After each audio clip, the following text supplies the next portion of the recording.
પ્રભુ ઈસુ ખ્રિસ્તના નામમાં આપ સર્વને પ્રેમી સલામ. અને આજે આપણે નવું પુસ્તક જે છે દાનિયેલનું પુસ્તક અને એના આધારિત આપણે અભ્યાસ કરવા જઈ રહ્યા છે.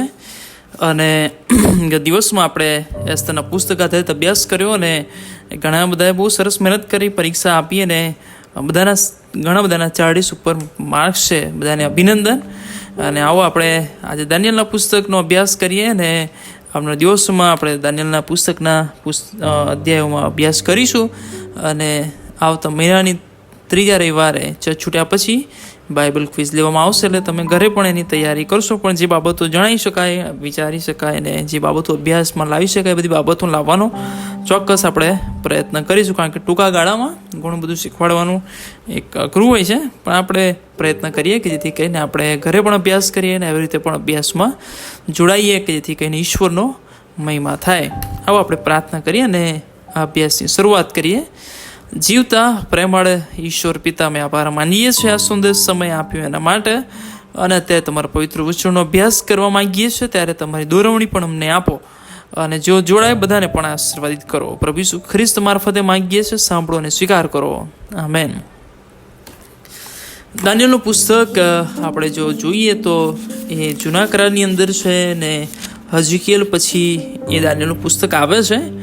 અને આ દાનિયેલના પુસ્તકને જે વિદ્વાનો છે અને એમણે જે ક્રમમાં મૂક્યું છે એ પ્રમાણે એને પ્રબોધક તરીકે ઓછું ગણવામાં આવે છે, પણ રાઇટિંગ્સ અથવા લખાણની શ્રેણીમાં વધારે મૂકવામાં આવે છે. પણ ઘણી બધી બાબતો તમે દાનિયેલના પુસ્તકમાં જુઓ તો તમને એ પ્રબોધક તરીકે પણ જોઈ શકાય, કારણ કે ઈશ્વરના મર્મો, ઈશ્વરની વાતો એ લોકોની આગળ, રાજાઓની આગળ એ ખોલતા હતા.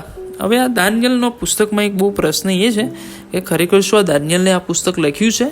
કારણ કે એની ઘણી બધી કલમો ને ઘણો બધો અભ્યાસ જો તમે કરો તો તમને એવું લાગે કે આ દાનિયેલનું લખાણ નથી. અને એની અંદર પણ ફક્ત હિબ્રુ ભાષા જ નહીં પણ બીજી ભાષાનો પણ એની અંદર એ સમાવેશ થયેલો એ આપણે જોઈએ છીએ. અને એટલે દાનિયેલનું પુસ્તક એ આખું એ એક જ ભાષામાં લખાયેલું નથી, પણ 2 ભાષાઓનો એમાં ઉપયોગ થયેલું આપણે જોઈ શકીએ છીએ.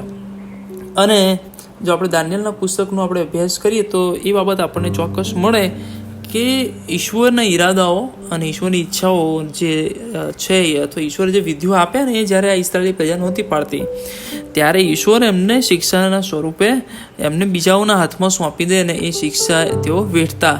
અને આપણે અગાઉ એઝરા અને નેહમ્યા અને એસ્તરના પુસ્તકો આપણે જોઈ ગયા કે બધા લોકો બંદીવાસ જ હતા અને ત્યાં પણ ઈશ્વરનું કાર્ય આપણે જોયું. ને આ પણ પુસ્તક જે દાનિયેલનું પુસ્તક છે એ પણ બંદીવાન સમયોનું છે. અને એટલે આપણે આ દાનિયેલનું પુસ્તક જ્યારે નિહાળીએ છીએ ત્યારે સમજો કે અત્યારે દાનિયેલ ને એના સાથીઓ અને બધા લોકો અત્યારે એ એક પરિસ્થિતિમાં છે અને એ પરિસ્થિતિ તો તેઓ બંદીવાન છે. અને ત્યાં આગળ જે બાબતો બની, ઘટનાઓ બની, જે પરિસ્થિતિ બની અને બધાનું વર્ણન એ આપણે આમાં જોઈ શકીએ છીએ. હવે આ પુસ્તકની અંદર દાનિયેલના પુસ્તકમાં આપણે જે પહેલી જ કલમ જોઈએ છીએ કે યહોયાકીમ જે રાજા છે યહૂદિયાનો અને એના કારકિર્દીના મતલબ એના રાજ્યકાળના અથવા રાજા તરીકેના શાસનના 3જા વર્ષે બાબેલનો રાજા જે નબુખાદનેસર એનું નામ છે, એણે યરુશલેમ પર ઘેરો ઘાલ્યો અને એણે પ્રભુનું જે મંદિર હતું અને એના પાત્રો ને બધું પણ પડાવી લીધું અથવા એણે પોતાના કબજામાં લીધું અને રાજાને પણ એ એની સાથે લઈ ગયો. પણ આ બધામાં જે શબ્દો વાપર્યા છે ને એ વાત છે. બીજી કલમમાં જો આપણે વાંચીએ તો એ બહુ સ્પષ્ટ લખ્યું છે કે પ્રભુએ યહૂદિયાના રાજા યહોયાકીમને દેવના મંદિરના કેટલાક પાત્રો સહિત તેના હાથમાં સોંપ્યો અને તે તેમને સીના દેશમાં પોતાના દેવના મંદિરમાં લઈ ગયો અને તે પાત્રો પોતાના દેવના ભંડારમાં રાખ્યા. જુઓ, એનો મતલબ સીધો એ છે કે ઈશ્વરની ઈચ્છાથી આ બધું થયું છે અથવા ઈશ્વર નિમિત્ત આ કાર્ય છે કે યરુશલેમનો અને યહૂદિયાનો નાશ થાય અથવા એમના ઉપર આપત્તિ આવે ને એમના ઉપર કોઈ કબજો કરે. અને એટલે નબુખાદનેસર દ્વારા એ બાબત આપણે અહીંયા આગળ જોઈએ છે કે જે બાબત એ બની. અને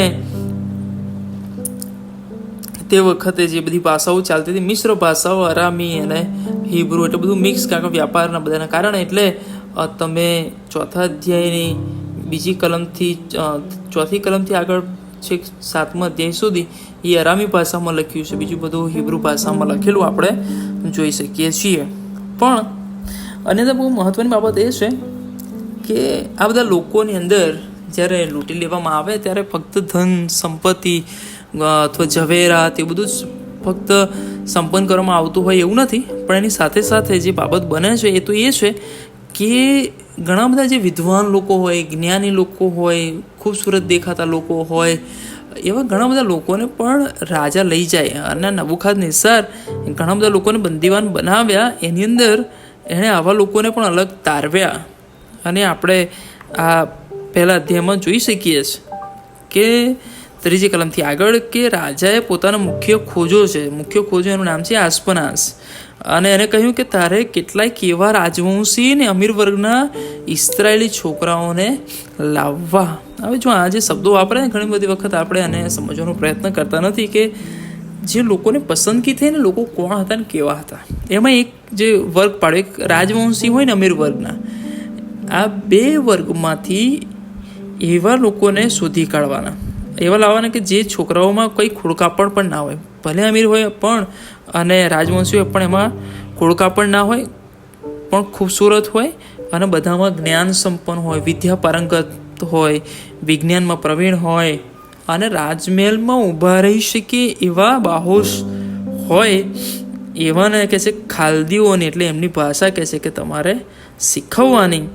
અને એ પ્રમાણેની આખી પદ્ધતિ તૈયાર કરવામાં આવી કે એ લોકો પણ એ રાજ્યની અંદર કામમાં અથવા રાજાને ઉપયોગી બની શકે. અને હવે આ બાબત હું એટલા માટે સમજવાની વાત કરું છું કે આપણા ઘણા બધા લોકો એ ઘણી સારી જગ્યાએ છે, ઘણું સારું માન પામ્યા છે, અથવા સારી વ્યવસ્થાઓ છે, માન મોભો છે, અથવા સારું ધન સંપત્તિ ધરાવે છે,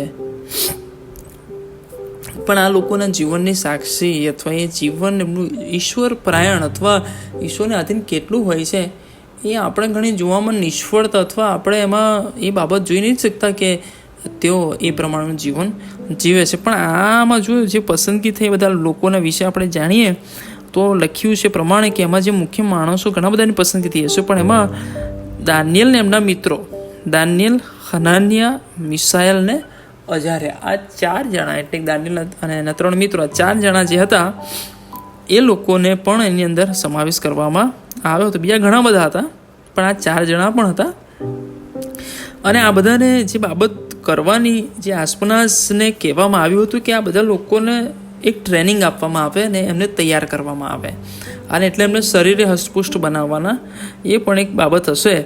અને એટલે લખવામાં આવ્યું છે પ્રમાણે કે રાજાના ખાણામાંથી, તો રાજાનું જે સ્પેસિફિક ખાવાનું જે છે, જે અલગ કરવાનું છે, શ્રેષ્ઠ છે, ઉચ્ચતમ ગુણવત્તાવાળું છે, એ ખોરાકમાંથી, એ રાજાના કહે છે કે ખાણામાંથી અને પીવાના દ્રાક્ષારસમાંથી રોજિંદો અમુક હિસ્સો ઠરાવી આપ્યો. અને કે તેની જે મુદ્દત હતી કે 3 વર્ષ સુધી એમને તૈયાર કરવા, એમને ખવડાવવું પીવડાવવું ને એ રીતે તૈયાર કરવા, અને પછી એ રાજાની હજુરમાં આવે એવો આખો ઠરાવ આ એક તૈયાર કરવામાં આવ્યો.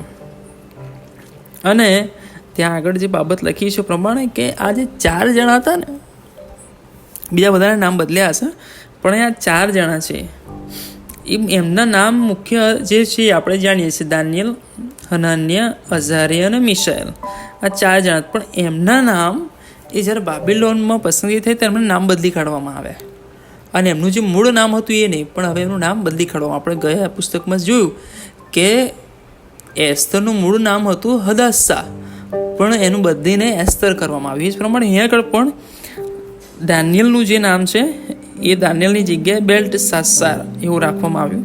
હનાનિયાનું નામ સાદરાક કરવામાં આવ્યું, મિશાએલનું નામ મિશાક કરવામાં આવ્યું, ને અઝારિયાનું નામ અબેદનગો એ પાડવામાં આવ્યું. ઘણા બધા લોકોને ત્યાં આગળ બંદીવાસના નામો યાદ છે, પણ મૂળ નામ ઘણા બધાને યાદ હોતા નથી કે દાનિયેલ, હનાનિયા, મિશાએલ ને અઝારિયા. પણ આ બધાના નામ બદલી કાઢવામાં આવ્યા, એમનું અસ્તિત્વ જાણે હવે ના હોય, અથવા હવે નવું નામ, નવી શરૂઆત જાણે કરવાની હોય એ પ્રમાણે એમને નવા નામો આપવામાં આવ્યા. પણ હવે જો પ્રશ્ન એ થાય છે કે ઠરાવ થઈ ગયો, રાજાનો ઠરાવ છે, રાજા દ્વારા નિમિત્ત છે, આખી તૈયારી થઈ ગઈ છે, અને એમાં જ્યારે બાબત બને ત્યારે એક બાજુ રાજાનો ઠરાવ છે અને એક બાજુ દાનિયેલનો ઠરાવ છે. હે ને, શબ્દો તો ઠરાવ લખેલો જ છે, 8મી કલમમાં લખ્યું છે, પણ દાનિયેલે પોતાના મનમાં ઠરાવ કર્યો. રાજાએ ક્યાં ઠરાવ કરેલો? લખાણમાં, અથવા એણે આખી યોજના ઘડીને બધા લોકોને, આગેવાનોને, બધા જેના જે શું કે દરબારના લોકો હશે બધાને ભેગા કરીને એક ઠરાવ કર્યો હશે. પણ આ દાનિયેલે પોતાના મનમાં ઠરાવ કર્યો. અને મનમાં શું ઠરાવ કર્યો કે ભાઈ રાજાના ખાણાથી તથા તે દ્રાક્ષરસ તે પીએ તેથી હું મારી જાતને વટાડીશ નહીં લખ્યું છે. તે માટે એણે અવરોધ નહીં પણ એણે પદ્ધતિ બતાવી કે ભાઈ રાજાને ખોજો જેને વિનંતી કરી ભાઈ મને આ વટાડથી મુક્ત રહેવાની પરવાનગી મળવી જોઈએ. હવે જે પદ્ધતિ રાજા નક્કી કર્યું એને કોઈ શું કહેવાય એની વિરુદ્ધ જઈ ના શકે. રાજાનો શબ્દ નિયમ જ થઈ જાય, કાયદો બની જાય. આપણે એસ્તરના પુસ્તકમાં જોઈ ગયા. પણ અહીંયા આગળ રાજાએ ઠરાવ કર્યો એવું એણે ઠરાવ કર્યો છે, પોતાના મનમાં ઠરાવ કર્યો અને ઈશ્વર માટે કર્યો છે. અને પોતાના એ ઈશ્વર પ્રત્યેની આસ્થા અથવા ઈશ્વર પ્રત્યેના જે લગાવ છે અને ઈશ્વરના નિયમોને આધીને એણે કર્યો છે. કારણ કે આપણે જાણતા નથી કે શું બાબત હશે, કારણ કે બાઇબલમાં આ બધું જે દ્રાક્ષરસ બધું પીવાની વાત છે, પણ ક્યાંક ઘણી બધી જગ્યાએ નાઝારી જે હોય અથવા નાઝરી હોય એ આ બધીથી મુક્ત રહે. એટલે આ બધા એવા હશે કે નહીં ખબર નહીં, પણ એવું કોઈ સ્પષ્ટીકરણ નથી. પણ આપણે એવું સમજીએ કે જે હશે અશુદ્ધ હશે અથવા એ અશુદ્ધ બાબતના કારણે એ આત્મિક જીવનને નુકસાન પહોંચાડી શકે એવું હોઈ શકે. એટલે રાજાએ પોતાના મનમાં ઠરાવ કરીને આનો વિરોધ દર્શાવ્યો. એણે વિરોધ કર્યો નહીં પણ વિરોધ દર્શાવ્યો અને એ ખોજાની આગળ એ રજૂઆત કરી. અને હવે ખોજા પણ એક મૂંઝવણમાં છે, કારણ કે રાજાનો હુકમ છે અમારે તો સીધું કરવાનું છે, એનાથી હવે કોઈ બીજી વાત નહીં. પણ જાણે ખોજો પણ એનાએ પણ જાણે ઈશ્વર તરફથી કંઈ બાબત બની કે જેથી કરીને એને એવું જ્ઞાન થયું, સમજ થઈ, અથવા યહૂદીઓની વાત જાણતો હશે અથવા એમનો સ્વભાવ જાણતો હશે અથવા એને એનું કંઈ જ્ઞાન હશે કે ભાઈ યહૂદી લોકો શું ખાય ને શું ના ખાય. અને એટલે લખ્યું છે બહુ 9મી કલમમાં કે ઈશ્વરની કૃપાથી દાનિયેલની ઉપર મુખ્ય ખોજાની કૃપા દ્રષ્ટિ થઈને એને કરુણા કરી. અને લખ્યું છે પ્રમાણે કે દાનિયેલને કહ્યું કે મારો મુરબ્બી રાજા જેણે તમારું ખાનપાન નિમી આપ્યું છે તેનો મને ડર લાગે છે. અને એટલે કહે છે રખે ને કે તમારા ચહેરા તમારી ઉંમરના બીજા છોકરાઓ કરતાં કદરૂપા દેખે, અને એટલે એવું થવું જોઈએ નહીં. અને એટલે કહે છે કે મારું શિર તમે રાજાને આગળ જોખમમાં કેમ નાખો છો. અને આ બધી બાબતની અંદર કહે છે કે જે કારભારીનો મુખ્ય ખોજે દાનિયેલ હનાનિયા મિશાલ અજારિયા પર નિમેલો હતો, તેને દાનિયેલે બહુ સ્પષ્ટ રીતે કીધું કે ભાઈ હવે ટેસ્ટિંગનો પીરિયડ આવી ગયું, કારણ કે હવે બે બાજુ છે. એક બાજુ રાજા છે, એક બાજુ દાનિયેલ છે, અને એક બાજુ આ ખોજો છે. અને આ ટ્રાયેંગલમાં અથવા ત્રિકોણની અંદર કે જે બે જણા જોખમમાં છે. એક તો દાનિયેલ તો જોખમમાં છે જ, પણ એના લીધે આ ખોજો પણ જોખમમાં નખાય, કારણ કે એ તો પોતાની જવાબદારી નિભાવે છે, એ કંઈ ખોટું કરે છે એવું નથી, પણ એને રાજાનો હુકમ છે અને એણે પાડવું જોઈએ. ના પાડે તો પણ દુઃખ છે. હવે એણે રાજાનું માનવું કે દાનિયેલનું માનવું, અને આ બે એકમાં મૂંઝવણની અંદર હવે દાનિયેલે ખોજાને બહાર કાઢવું એ પણ જરૂરી છે. અને એટલે જો આપણે જોઈએ તો દાનિયેલ બહુ સરસ રીતે કહે છે ભાઈ 10 દિવસ મને આપ, કહે છે કે 10 દિવસની અંદર કહે છે કે આ કહે છે તારા દાસોને એટલે અમારે 4 જણની તું પરીક્ષા કરી જો, અને અમને ખાવા માટે ખાલી અન્ન ફળ અને શાકભાજી અને પીવાનું પાણી જ આપજો કહે છે. અને પછી 10 દિવસ પછી તું જોજે અને પછી તને યોગ્ય લાગે એવી વ્યવસ્થા કરજે. અને લખ્યું છે 14મી કલમ કે આથી તેણે આ બાબતમાં તેમની વિનંતી સાંભળીને 10 દિવસ સુધી તેમની પરીક્ષા કરી. અને 10 દિવસની અંતે જે છોકરાઓ રાજાનું ખાણું ખાતા તે સર્વના કરતા તેમના ચહેરા વધારે ખૂબસૂરત દેખાય અને તેઓ શરીરે વધારે પુષ્ટ માલુમ પડ્યા. અને તેથી કારભારીએ તેમનો ખોરાક તથા તેમને પીવાને દ્રાક્ષરસ બંધ કરીને તેમને અન્ન ફળ તથા શાકભાજી આપ્યા. જો અત્યાર સુધી ખોજાને રાજાની બીક લાગતી હતી, પણ 10 દિવસ પછી જે જોયું એના લીધે હવે શું થયું, હવે રાજાને પૂછવા ખબર નહીં ગયા હશે કે નહીં, પણ એણે જ નક્કી કરી લીધું કે ભાઈ હવે આવું ખાશે તો વાંધો નથી ને. એટલે એની બીક પણ નીકળી ગઈ. દાનિયેલને એમનું વટાળની જ બાબત હતી એમાંથી પણ બચી ગયા. અને રાજાની જે બાબત હતી કે ભાઈ તેઓ હષ્ટપુષ્ટ દેખાય ને રાજાની આગળ તેઓ યોગ્ય રીતે ઊભા રહે, અને એ પણ સિદ્ધ થયું. અને ભલો આજના યુવાનોને આ શીખવાડવાની બહુ જરૂર છે, આપણા બાળકોને શીખવાડવાની બહુ જરૂર છે કે ઈશ્વર કેવી રીતે કામ કરે છે. ઈશ્વર કેવી રીતે કામ કરે છે. આજ્ઞા પાળો એમાં સુંદરતા છે. ઈશ્વરના વચનો પ્રમાણે જીવો એમાં સુંદરતા છે. ઈશ્વરનું જ્ઞાન એના ભય અને એની બીક રાખવાથી મળે છે. પણ આજે જગતના ધોરણે એ સુંદર દેખાવા, જ્ઞાની દેખાવા, વધારે બુદ્ધિશાળી દેખાવાનો પ્રયત્ન કરે, પણ ઈશ્વર તરફથી જ્યારે મળે છે ત્યારે બીજાઓ કરતાં વિશેષ હોય છે.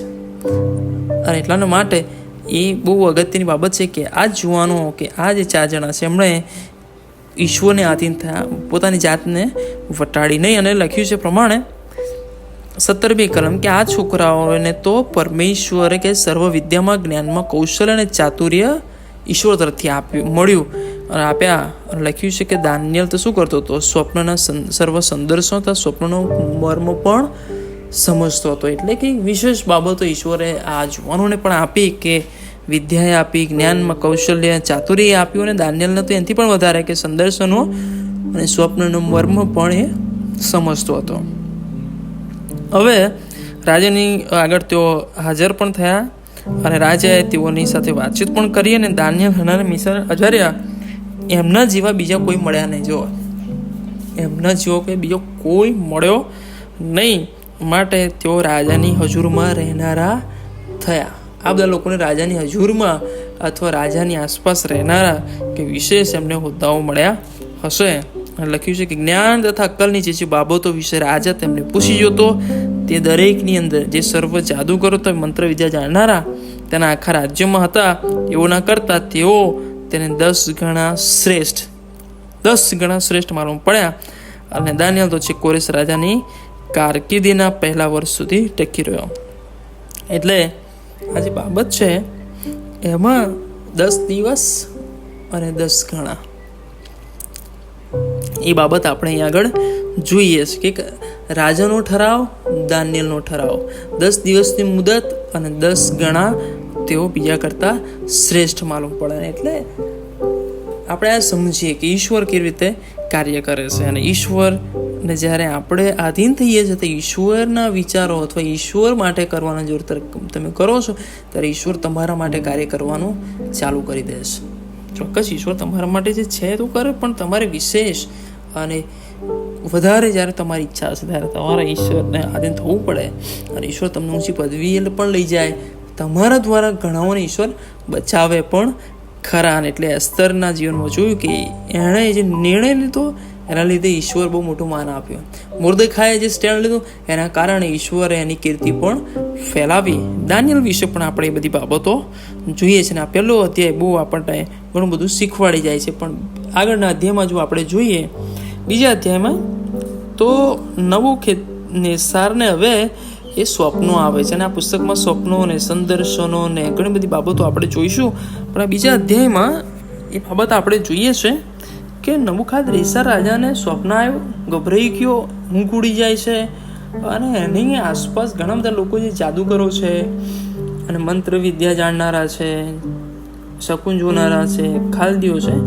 એટલે રાજા એમને બોલાવે છે કે ભાઈ તમે એનો ખુલાસો કરો. અને રાજા એ કહે છે કે સ્વપ્નનો ખુલાસો જાણવાને વધારે પડતો એક્સાઇટેડ હતો, કે બહુ ઉત્સુક હતો કે મને વહેલી તકે એની ખબર પડે, મને જાણ થાય, કારણ કે આકુળ વ્યાકુળ થઈ ગયો છે. અને એટલે 4th કલમ લખ્યું છે, ખાલદીઓએ રાજાની અરામી ભાષામાં બધું કહે છે કે ભાઈ રાજા જીવતા રહો અને બધી બાબતો. અને કહે છે કે તમે અમને સ્વપ્ન કહો અને અમે તમને અર્થ કહી બતાવીશું. પણ રાજા શું કહે છે કે ભાઈ તમારે મને જણાવવાનું, જો તમે ના જણાવ્યું તો તમને જ કહે છે ટુકડા કરી નાખીશ તમારે, અને તમારે ઘરનો ઉકેળો કરી નાખીશ. એટલે મને અર્થ કંઈ બતાવો, અને જો બતાવશો તમને ઇનામ પણ મોટું હું આપીશ. પણ સ્વપ્ન હું ભૂલી ગયો છું, હવે સ્વપ્ન મને ખબર નથી. એટલે તમારે કહે છે કે મને સ્વપ્ન કહેવાનું શું સ્વપ્ન હતું અને એનો ખુલાસો બંને કહેવાનો. એટલે આ બહુ ભરાઈ ગયા, કારણ કે જો ખોટું કહીએ તો એનો ભરક થઈ જશે, અમે ખોટું કીધું છે.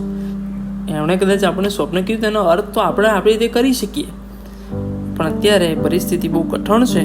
અને એટલા લોકોએ પણ કીધું ભાઈ અમે સ્વપ્ન જાણ્યા વગર તમને અર્થ કેમ ન કહી શકીએ, અને તો તમારા મનની વાત છે. અને રાજા એ વધારે ગુસ્સે થાય છે અને એમને મારી નાખવા સુધીની પણ વાત એ કહી દે છે. અને લખ્યું છે પ્રમાણે 12મી કલમથી આ કારણથી રાજાને બહુ ક્રોધ ચડ્યો, બહુ કોપાયમાન થયો અને તેણે બાબેલના સર્વ જ્ઞાનીઓને કતલ કરવાની આજ્ઞા કરી. બધા જ જ્ઞાનીઓ કે આ બધા લોકોનું જ્ઞાન શું કામનું, આ જ્ઞાનીઓ કેવડાવે છે કેમ પોતાની જાતને, એ બધા ઘણી પ્રકારનો ગુસ્સો થયો છે. અને આ બધા જ્ઞાનીઓની અંદર દાનિયેલ એના મિત્રોએ બચવાના નહોતા. અને એટલે પણ હજુ એવું સમજાય કે કદાચ અત્યારે આ દાનિયેલના મિત્રો ત્યાં નથી અને દાનિયેલના મિત્રોના કાને હજુ અને એમના મિત્રોને હજુ કાને આ વાત પડી નથી. અને એટલે 14મી કલમથી કહે છે કે આ વખતે બાબેલના જ્ઞાનીઓને મારી નાખવા સારું નીકળેલા રાજાની રક્ષક ટુકડીના નાયક આર્યોકને દાનિયેલે ડાપણને ચતુરાઈથી જવાબ આપ્યો. અને ત્યાં રાજાના નાયક આર્યોકને પૂછ્યું કે રાજાનો હુકમ એવો તાકીદનો કેમ છે? ત્યારે આર્યોકે બધી વાત દાનિયેલને જણાવી. એટલે દાનિયેલે હજુરમાં જઈને રાજાને અરજ કરી કે આપ મને મહેલત આપો એટલે હું રાજાના સ્વપ્નનો ખુલાસો આપીશ. અત્યારે દાનિયેલને ખબર નથી, પણ હવે દાનિયેલ એ આર્યોક જેને મોકલેલો એની સાથે વાતચીત કરે ને એને બધી સ્પષ્ટતા કરે છે કે પણ દાનિયેલ કહે છે કે હું શું કરીશ, એનો ખુલાસો આપીશ. હવે 17મી કલમ જો હવે શીખવા જઈએ, જે સમજવો જેવી બાબત છે. દાનિયેલ પોતાની ઘેર ગયો. એમના જે સાથીઓ હતા હનાન્યા, મિશાએલ, અઝારિયા, એમને બધી વાત જણાવી. એ રહસ્ય વિશે શું કર્યું, કેમ જણાવવાનું કારણ લખ્યું છે 18મી કલમ, જેથી તેઓ એ રહસ્ય વિશે આકાશના દેવની દયા માગે, સબબ કે દાનિયેલ તથા તેના સાથીઓ બાબેલના બીજા જ્ઞાનીઓની સાથે નાશ પામે નહીં. બધાની સરખામણીમાં પહેલાં નહોતા ને, એટલે અત્યારે મરવાની વાત આવે તો અમે એમની જોડે ના મરીએ, અલગ મરીએ તો મરીએ પણ એમની જોડે તો ના મરીએ, એમના જેવા થઈને તો ના જ મરીએ. અને એટલે ઈશ્વરની દયા માગવાને માટે, પ્રાર્થનાને માટે દાનિયેલ પોતાના મિત્રો સાથે આ વાતચીત કરી. અને લખ્યું છે 19મી કલમ કે રાતના સંદર્શનમાં એ મર્મ દાનિયેલને પ્રગટ ઈશ્વરે કર્યો અને ઈશ્વરની તેઓએ સ્તુતિ કરી અને દેવનો મહિમા કર્યો અને ઈશ્વરના ગુણગાન પણ એમણે ગાયા. જો તમે એક છે એ 20મી કલમથી લઈને 24મી કલમ સુધી વાંચી શકો છો કે એમણે બહુ ગજબની વાતો કે ઈશ્વર કોણ છે, બહુ સ્પષ્ટ હું ઝડપથી વાંચું છું કે લખ્યું છે કે દેવનું નામ સદા સર્વકાળ સ્તુત્ય હો, કેમ કે જ્ઞાન તથા પરાક્રમ તેના છે. તે સમયતા ઋતુઓને બદલી નાખે છે, તે રાજાઓને પદભ્રષ્ટ કરે છે, તેને રાજાઓને ગાદીએ બેસાડે છે અને જ્ઞાનીઓને જ્ઞાન તથા બુદ્ધિમાનોને અક્કલ આપે છે. તે ગહન ને ગુહ્ય વાતો ખુલ્લી કરે છે, અંધારામાં જે કંઈ હોય તે જાણે છે અને પ્રકાશમાં તેની સાથે રહેશે. હે મારા પૂર્વજોના દેવ, હું તારો આભાર માનું છું ને તારી સ્તુતિ કરું છું, કેમ કે તે મને જ્ઞાન તો પરાક્રમ આપ્યા છે અને જે અમે તારી પાસેથી માંગ્યું તે હમણાં તે મને જણાવ્યું છે, કેમ કે તે અમને રાજાની વાત પ્રગટ કરી છે. તે પછી કહે છે કે એમણે એ આર્યોક રાજા જે છે, આર્યોક જેને રાજાએ બાબેલના જ્ઞાનીઓ નાશ કરવા માટે નિમેલો, તેની હજુરમાં દાનિયેલ જાય છે અને એને સાથે વાતચીત કરે અને કહે છે કે બાબેલના જ્ઞાનીઓનો નાશ કરીશ નહીં, કહે છે મને રાજાની હજુરમાં લઈ જાય એટલે હું રાજાના સ્વપ્નનો ખુલાસો કરીશ. જો આમાં કેવું હોય, બીજું હોય તો આ બધા મર્યાદા સારું આપણે જીવતા રહીએ, હે ને, હવે પછી આપણે રાજ કરીશું એવું નહીં, પણ કહે છે કોઈ જ્ઞાનીઓનો નાશ કરીશ નહીં, હું જણાવીશ. અને એટલે વાલો માન પામવાની સારી બાબત એ છે કે આપણે એકલાનો જ ઉદ્ધાર થાય, આપણે એકલાનું સારું થાય એ પદ્ધતિ નહીં, પણ બધાનો પણ બચાવ થાય. અને એટલા દાનિયેલની બહુ સારી બાબત આપણે અહીંયા જોઈએ છે. અને 25 કલમથી આગળ કે આર્યોક દાનિયેલને બહુ જલ્દીથી રાજાની હજુરમાં લઈ જઈને તેને કહ્યું કે યહૂદિયાના દેશમાંથી પકડી આણેલા લોકોમાંથી એક માણસ મને મળી આવ્યો છે, જે રાજાને સ્વપ્નનો ખુલાસો વિદિત કરશે. કારણ કે રાજાને બહુ ઉતાવળ હતી અને બહુ કુતૂહલ હતી અને આર્યોકને ખબર હતી કે રાજાને જાણવાની કેટલી ઉતાવળ છે, એટલે બહુ ઝડપથી આ દાનિયેલની પાસે લઈ જાય છે. અને દાનિયેલ, જેનું નામ આપણે અગાઉ કીધું એ પ્રમાણે બેલ્ટશાસ્સર હતું, અને તેને કહ્યું કે જે સ્વપ્ન મને આવ્યું તેનો ખુલાસો મને વિદિત કરવાને શું તું શક્તિમાન છે. જો આ બહુ ગજબનો પ્રશ્ન છે, અભિમાન લેવાનો પ્રશ્ન છે, ગર્વ કરી લેવાનો પ્રશ્ન, માન પામી લેવાનો પ્રશ્ન છે કે ભાઈ શું તું શક્તિમાન છે, તું હોશિયાર છે, તું જ્ઞાની છે, તારી ઓળખાણ છે, તને ખબર પડે છે, તું જ બુદ્ધિશાળી છે. પણ શું કહે છે દાનિયેલ, શું ગજબ જવાબ આપે છે. લખ્યું છે કે તે જ્ઞાનીઓ, મંત્રવિદ્યા જાણનારાઓ, જાદુગરો કે જોશીઓ એ બતાવી શકતા નથી જે મર્મ છે, પણ કહે છે કે આકાશમાં એક દેવ છે કે જે મર્મ ખોલે છે ને હવે પછીના વખતમાં શું થવાનું છે એ એણે કંઈ નબુખાદનેસ્સાર રાજાને જણાવ્યું છે ને આપનું સ્વપ્ન હતા આપના પલંગ પર કે જે આવેલા આપના મગજના જે સંદર્શનો છે એ શું છે હું તમને કહું છું. અને એટલે એ રાજાને એ પણ કહે છે કે ભાઈ બીજા માણસો કરતાં મારામાં કંઈક વધારે જ્ઞાન હોવાથી આ મર્મ મને પ્રગટ થયો છે એમ તો નથી, પણ એ માટે મને સમજાવવામાં આવ્યું છે કે એનો ખુલાસો રાજાને જાણવામાં આવે ને આપ પોતાના અંતઃકરણમાં આપના વિચારો જાણો. જો પોતાની જાતને ક્યાંય આમ બળાસમ ખુશ થઈ જતું નથી, બધા લોકોની આગળ આમ શું કહેવાય શાબાશી લેવાનો પ્રયત્ન કરે, રાજાની હજુરમાં વધારે જ્ઞાની બનવાનો પ્રયત્ન કરતું નથી, પણ કંઈ ઈશ્વરની ઈચ્છા છે, ઈશ્વરની યોજના છે અને ઈશ્વર તમને જણાવવા માગે છે ને ઈશ્વરે મને પસંદ કર્યો કે હું તમારી આગળ એક ખુલાસો આપું. ને પછી એ આખી વાત એ રાજાની આગળ એ રજૂ કરે છે. અને રજૂ કરે છે બાબત તો એ છે કે એક મોટી મૂર્તિ જોઈ છે અને મૂર્તિ બહુ જગજગાટ હતો અને એ કહે છે કે આપની આગળ ઊભી હતી ને સ્વરૂપ ભયંકર હતું, માથું સોનાનું હતું, છાતી રૂપાની, પેટ અને તેની જાંઘો પિત્તળના અને તેના પગ લોઢાના અને તેના પગની પાટલનો કેટલો ભાગ લોઢાનો અને પગનો બીજો અમુક ભાગે માટીનો. અને કહે છે કે આપ જોતા હતા એટલામાં કોઈ માણસના હાથ અડક્યા વગર એક શિલા કાપી કાઢવામાં આવીને તેણે મૂર્તિની પાટલીઓ જે હતી એ લોઢાની તથા માટીની હતી તેમણે પણ મારો ચલાવ્યો ને તેમને ભાગીને ટુકડા કરી નાખ્યા. લોઢું, માટી, પિત્તળ, રોપું, સોનું તમામને ભાગીને ચૂરાચૂરા કરવામાં આવ્યા અને તે ઉનાળાના ખડામાંના ભૂસા જેવા થઈ ગયા અને પવન તેમને એવી રીતે ઉડાડી લઈ ગયો કે તેમનું ઠામ ઠેકાણું રહ્યું નહીં. અને જે શિલાએ મૂર્તિને ભાગી નાખી તેનો એક મોટો પર્વત થઈ ગયો ને તેથી આખી પૃથ્વી ભરાઈ ગઈ. આ તમે સ્વપ્ન જોયું કે આવો એક મૂર્તિ હતી અને એની અંદર 5 પ્રકારના ધાતુ હતા, એક સોનું, ચાંદી, પિત્તળ, લોઢું અને લોઢા સાથે માટી. આવા તમે આખું આ પ્રકારની મૂર્તિ જોઈ. હવે એનું મહત્વ જ એનું જે હતું શું ખરેખર 36મી કલમ સ્વપ્ન તો એ હતું કે જે તમે જોયું એની અંદર 37 કલમમાં કે હે રાજા આપ રાજાધિરાજ છો, આપને આકાશના દેવે રાજ્ય, સત્તા, બળ, પ્રતાપ આપ્યા છે ને જ્યાં જ્યાં માણસો હશે ત્યાં તેણે વંચ્યો જાનવરો તથા ખેચર પક્ષીઓને આપણા હાથમાં બધું આપ્યું ને અધિકાર બધું આપ્યો છે. એટલે પેલું જે સોનાનું માથું તમને દેખાયું ને એ તમે છો કહે છે કે બાબિલ છો અથવા બાબિલનો રાજા, એટલે કે તમે એ સોનાનું માથું છો.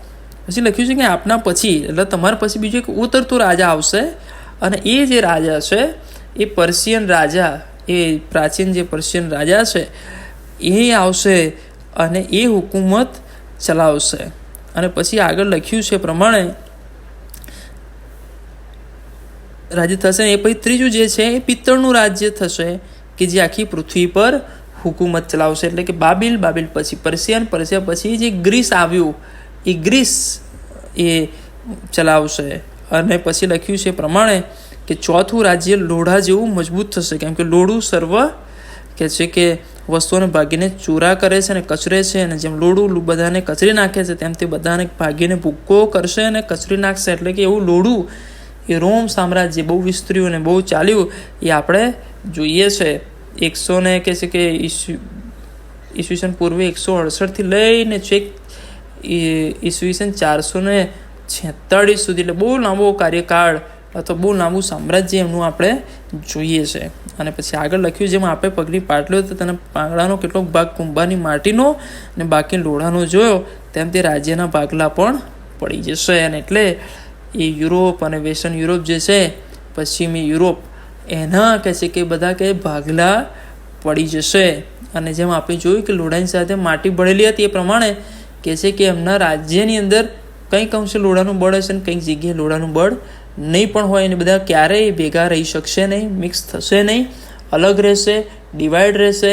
અને આજની પણ પરિસ્થિતિ યુરોપ કન્ટ્રીની જે એ જ છે કે લોકો એક ક્યારેય થયા નથી ને ભેળસેળ આજે પણ આપણે જોઈએ છે. અને એની સાથે સાથે લખ્યું છે પ્રમાણે 45મી કલમથી કે આપણે જોયું કે પેલી શિલા પર્વતમાંથી કોઈ માણસના હાથ અડક્યા વગર કાપી કાઢવામાં આવીને તેણે લોઢાને, પિત્તળને, માટીને, રૂપાને, સોનાને ભાગીને ચૂરા કર્યા. તે ઉપરથી હવે પછી શું થવાનું તે મહાન ઈશ્વરે આપને વિદિત કર્યું છે ને સ્વપ્ન નક્કી છે કે તેનો ખુલાસો ખરેખરો છે. અને જે છેલ્લો જે પથ્થર છે, જે શિલા કે છે કે આવીને પડીને બધાનો કે છે કે ચૂરે ચૂરો કરી નાખ્યો, એ કોઈ નહીં પણ પ્રભુ ઈસુ ખ્રિસ્ત છે. અને જેમના બીજા આગમન વિષય છે કે જેમનું રાજ્ય એ સદાકાળ માટે રહેશે. અને વાત કે છે કે દાનિયેલ કે છે કે ખુલાસો કરી આપે છે. અને એ બાબત ઈશ્વરે એ બાબેલના રાજાના મનમાં અથવા એના સંદર્શનમાં એ મૂકી કે નબુખાદનેસર રાજા એ સ્વપ્ન જોયું. ને આજે એ બધી બાબતો આપણે જોઈએ કે જે પ્રમાણે બાબેલ પછી પર્સિયા, અને પર્સિયા પછી ગ્રીસ, ને ગ્રીસ પછી રોમન, આજે યુરોપ, જે બાબત આપણે જોઈ રહ્યા છીએ કે હવે ઈશ્વરનું રાજ્ય એ બાકી છે અને ઈશ્વરનું રાજ્ય હવે ટૂંકા સમયમાં આવનાર છે. પણ આપણે જોઈએ છીએ ને એટલે 46મી કલમથી 49મી કલમમાં એ બાબત આપણે જોઈ શકીએ છીએ કે ઈશ્વર કેવી રીતે નબુખાદનેસર દ્વારા એ મહાન કામ કરે છે. કે લખ્યું છે પ્રમાણે, અને આપણે 46મી કલમથી લઈને આગળ આપણે જોઈએ છીએ 49મી કલમમાં કે નબુખાદનેસર એ રાજા હોવા છતાં દાનિયેલને સાષ્ટાંગ દંડવત પ્રણામ કરે ને એની પૂજા કરે છે. કે એક રાજા નમી પડે, લોકો રાજાને નમન કરે, પણ રાજા એ દાનિયેલની આગળ નમી પડે. એનું કારણ એ છે કે રાજાઓનો રાજા, પ્રભુનો પ્રભુ એ દાનિયેલની સાથે હતું. અને પૃથ્વીના રાજાઓ પણ દાનિયેલની આગળ નમી પડ્યા. એકચ્યુઅલી દાનિયેલને નમવાની ઈચ્છા નથી, પણ દાનિયેલ પાસે એનો જીવતો ઈશ્વર છે. અને એટલે લખ્યું છે પ્રમાણે કે 46મી કલમમાં કે નબુખાદનેસર રાજાએ સાષ્ટાંગ દંડવત પ્રણામ કરીને દાનિયેલની પૂજા કરીને એવી આજ્ઞા કરી કે તેને અર્પણ ચડાવો તથા મધુર સુગંધીઓનો ધૂપ કરો. રાજા દાનિયેલે ઉત્તર આપ્યો કે તું આ મર્મ ખોલી શક્યો છે ઉપરથી ખરેખર તમારો દેવ તે દેવોનો દેવ, રાજાનો રાજા, પ્રભુનો પ્રભુ તમારું દર્શક છે. અને પછી રાજાએ દાનિયેલને ઊંચો હોદ્દો આપ્યો ને તેને ઘણી મોટી બક્ષિસો આપી ને તેને આખા બાબેલ પ્રાંત પર અધિકારી બાબેલના સર્વ જ્ઞાનીઓનો અધિપતિ એ ઠરાવ્યો. કેટલી ગજબની બાબત. અને વાલો, આ છે ઈશ્વરનું કાર્ય કે તમે જ્યાં ઈશ્વર માટે ઉભા રહો ને, ઈશ્વર તમારા માટે એ દ્વાર ઉગાડી દે. તમે ના વિચાર્યું હોય, ના કલ્પ્યું. આ દાનિયેલને ક્યાં ખબર હતી કે ભાઈ આપણે બંદીવાસમાં જઈએ, રાજાની આગળ એ છે કે આપણે ઊભા રહી શકીએ, રાજા આપણને માન આપે, રાજા આપણને જ્ઞાન નીકળે, રાજા આપણે પૂજા કરે, રાજા કે છે કે એના મુખથી કહે કે ભાઈ જીવતો ઈશ્વર તમારો છે, એ આપણો ઈશ્વર ઉપયોગ કરે. પણ વાલાઓ, અહીંયા આગળ બાબત આપણે જોઈએ છે. અને આગળ તો છે કે દાનિયેલે રાજાની વિનંતી કરી તે તેને સાદ્રાક, મેશાક અને અબેદનગોને બાબેલ પ્રાંતના રાજકારભારીઓ નિમા, પણ દાનિયેલ તો રાજ દરબારમાં રહ્યો. અને એટલે વાલો, દાનિયેલનું જીવન એ બહુ પડકારદાયક છે. અને જે બાબતો આપણે પહેલાં બીજા અધ્યાયમાં જોઈ કે ઈશ્વર કેમ આશીર્વાદ આપે, કેમ ઈશ્વર આપણને ઊંચી પદવીએ ચડાવે, કેમ ઈશ્વર આપણું માન રાખે, કેમ ઈશ્વર આપણા માટે એ વિશેષ કરે બીજાઓ કરતાં. એનું કારણ એ છે કે જ્યારે તમને ઈશ્વર માટે એ પૂરી આસ્થા હોય, ઈશ્વર માટે તમને પૂરી લગન ધગશ હોય, જ્યારે ઈશ્વર માટે તમે કંઈક કરી છૂટવા માગતા હોય, ઈશ્વર માટે તમે જ્યારે સહન કરવાની શક્તિ ધરાવતા હોય, જ્યારે ઈશ્વરના માટે તમે ઊભા રહેનારા હોય, અને જે ગમે તે પરિસ્થિતિ હોય એમાં ઈશ્વરના માર્ગોથી વિચલિત ના થતા હોય, ત્યારે ઈશ્વર તમારા માટે એ ગજબનું કામ કરે છે કે લોકો આ કે છે વિચાર કરે કે કેવી રીતે થયું. અને વાલો, ઈશ્વરનો ઈરાદો શું છે કે તમારા દ્વારા, મારા જીવન દ્વારા એનો મહિમા પ્રગટ થાય. એનાથી વધારે શું છે? ઈશ્વર તો બધું આપવા તૈયાર છે, પણ આપણા જીવન દ્વારા ઈશ્વરનો મહિમા થાય. આપણા કાર્યો દ્વારા, આપણી વર્તણૂક દ્વારા ઈશ્વર અન્ય લોકોની મધ્ય, અન્ય વિશ્વાસીઓ મધ્ય પણ ઈશ્વર કામ કરે. એ આપણી સાક્ષી આપણે ફેલાવવાની છે કે ભાઈ આપણે ઈશ્વરનું જે કામ છે, ઈશ્વરના કાર્યો છે, ઈશ્વર માટે ઊભા રહેવાની જે બાબત છે, કોઈ પણ પરિસ્થિતિમાં ઊભા રહી જુઓ. ઈશ્વર તમને એવી પરિસ્થિતિમાં એમની મધ્ય તમને આગેવાન ઠરાવશે, એમની મધ્ય પ્રભુ તમને ઊંચા કરશે, એમની મધ્ય એમના ઉપર તમને એ ઈશ્વર સ્થાન આપશે. એટલા માટે વાલાઓ, ઈશ્વર માટે બધું શક્ય છે તમારા જીવનની અંદર પણ એના માટે તમારી જાતને તમે તૈયાર કરો.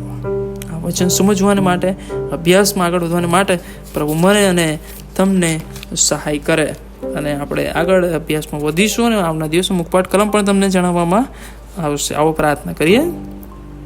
અમારા સ્વર્ગીય અને જીવતા ઈશ્વર પિતા, અમે આભાર માનીએ છીએ કારણ કે તમે અજાયબ અને પરાક્રમી ઈશ્વર છો. અને પ્રભુ રાજ્યોના રાજા, પ્રભુના પ્રભુ છો. અને પ્રભુ તમે અમારા જીવન દ્વારા પ્રભુ એવું પ્રકાશ લોકોમાં લાવવા માંગો છો. ઘણી બધી વખત અમે જગતના ધોરણો અપનાવી લઈએ છીએ, પણ દાનિયેલ દ્વારા અમે શીખ્યા કે પ્રભુ જ્યારે અમે તમારા વચન પ્રમાણે જીવીએ છીએ ત્યારે ચોક્કસ અમને એ આશીર્વાદ તો મળે છે, પણ પ્રભુ એથી વિશેષ પ્રભુ તમારું કાર્ય, તમારો મહિમા થાય છે અને અન્ય વિશ્વાસ જાણે છે કે જીવ તો ઈશ્વર એમની સાથે રહે છે. આજે પ્રભુ એની ઉણપ છે. જગતમાં લોકો ખોવાઈ ગયા છે, પણ પ્રભુ તમે શીખવાડો કે તમારી વિધિઓ પાળે અને તમારો મહિમા હા પ્રભુ અને વિશ્વાસીઓની મધ્યે પણ થાય અને તમારું નામ મોટું મનાય અને પ્રભુ તમારી જે ઈચ્છાઓ છે પૂરી થાય. હા પ્રભુ, તમે આવનાર છો એ બહુ ટૂંકા ગાળામાં થનાર છે અને એના માટે પણ પ્રભુ અમને તૈયાર કરો.